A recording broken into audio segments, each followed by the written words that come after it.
Getting going in the morning, or in some phases of my life, even the afternoon, takes motivation and discipline and self control. And as far as I've come, as I've matured, in knowing myself and knowing how to set myself up for success, this is still something that takes a lot of effort and something I think a lot about. So I thought the topic deserved a video. Hello, I'm Kate, and I make videos about productivity and organization. Coming to you today from my childhood bedroom. I am unexpectedly back in New Jersey. But this topic, getting going in the morning, something I've been thinking about a lot because it's something I've been struggling with. That probably has to do with just the fact that we're in the dark winter months. And also, I've been dealing with some stress. I did mention unexpectedly flying across the Atlantic. And as a logic first type person, which I am, I'm very good at going into like engineering problem solving mode and talking myself out of anxiety. But stress and anxiety don't care about logic. So on one hand, I'm trying to give myself a break, not push myself too hard. But on the other, I know that if I let my to-do list pile up, that's only going to stress me out more. And if I let myself go into full lethargy mode, that has the risk of spiraling into depression. These are patterns that I've seen in myself before, so I'm always looking out for them. So that is a long introduction for my first point on getting going in the morning. Yes, give yourself a break. Don't push yourself too hard. But start from a mental place of knowing that this, getting going is what you want. I want to start my day at an early or at least reasonable hour.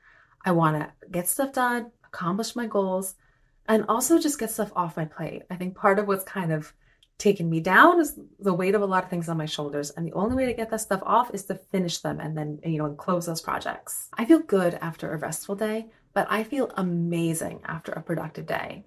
So sitting down at my desk with I want this attitude versus I should really do this attitude, like there's a huge difference there. All right, let's keep going. The next point is about mornings in particular.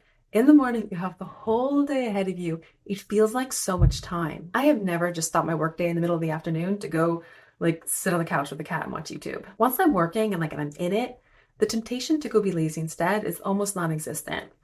But in the morning, the temptation to go have a nice relaxing morning, that temptation is big. In my routine, I finish my breakfast and the next thing should be to go to my office and start my day. But just that walk, I have to go past the couch with the fuzzy throw blanket and the cat already sitting there. Just walking past there, it tests my willpower. And there's two reasons mornings are especially hard. I already hinted at both of them. One is that in the morning, it feels like I've got so much time. I've got the whole day ahead of me. What's the difference if I start 30 minutes later? Since I have more time, I value it less. Once it's afternoon, then 30 minutes feels like a lot. Then, I'm watching the clock like it's ticking down. I know once the kids come home, I'm not going to get much done at that point.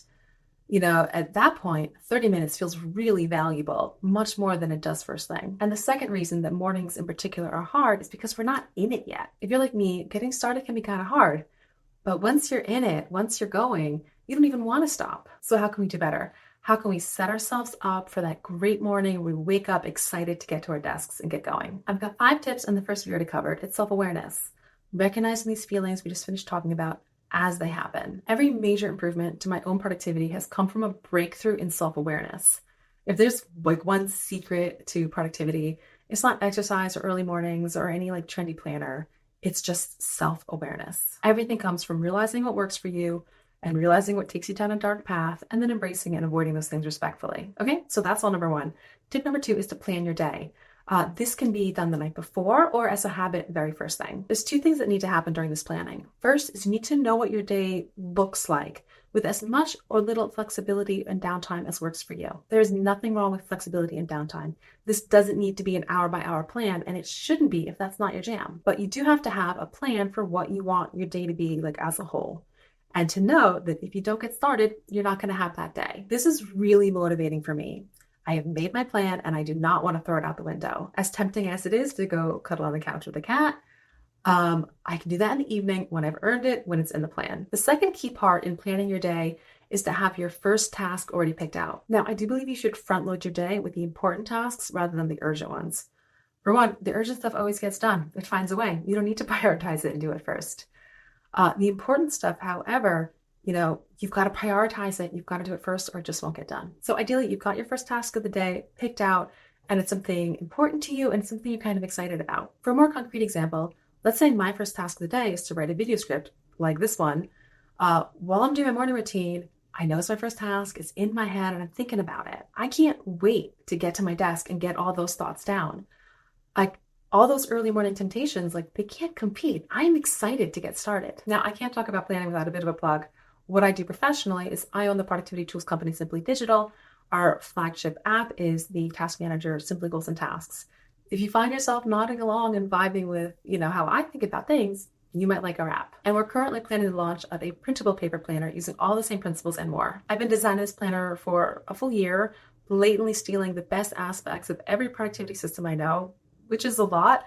I've been in this industry with my company for 10 years and Adobe before that. Plus, I've been making these videos for a year. So got a lot of good stuff to put into our planner. Anyway, the launch is really close to happening. So sign up at paper.simply.digital if you would like those special early launch discounts. If that interests you, no worries if not. Okay, back to the tips for getting going in the morning. Next one is kind of an obvious one. I bet you've heard it before, but it bears repeating because it works. And because it's something that it's easy to stop doing, and we kind of need to be reminded to put these systems back in place. It's setting up your morning for success the night before. Anything that gets between when you wake up and when you start your real day, if you can do it the night before, then do it. Pick out your clothes, pack your bag and your lunch, load the coffee machine, do the dishes. You can load the laundry machine and use the delayed start feature. Anything that gets between, when you wake up and when you get started, if you can do it the night before, do it the night before. These are all kind of low cognitive tasks that are easy to do at night, even when you're tired. I know for me, I reach a point every day as it gets later where I know my brain's kind of check out and I'm no good for deep creative work anymore at that point. So I try to do these things at night so they're not wasting those peak mental hours in the morning. Okay, the next tip is something I used when I was pregnant and so tired and so unmotivated. I made sure I had a daily task that was easy but important. This particular task was something I could have easily given to an assistant, but it was so easy. I left it, for myself. And that task got me to the computer because it had to get done and it wasn't so hard. So all right, let me just do that one thing. But once I was at my computer, I always did some more work. Okay, last is a really easy one. We talked about the core of the getting started in the morning problem is really about motivation and wanting it or reminding yourself that you want it. So the tip is to write down, in a journal the night before, what you're excited about for tomorrow. This one small question works so well that an early version of the Paper by Simply Digital Printable Planner had a section on this to answer this question every day in the planner. Unfortunately, even though it worked so well, I found myself when it was there every single day, I didn't fill it in every single day. So the final version of the planner alternates a couple different questions like that. So it's more interesting and in turn something that we actually do. All right, that's all I've got. If you like my face and my voice, kidding. I've got a bunch of other productivity videos. I'll put a link to them, here. Thank you so much for watching all the way to the end. Hug, and I will see you over in those other videos. Ciao.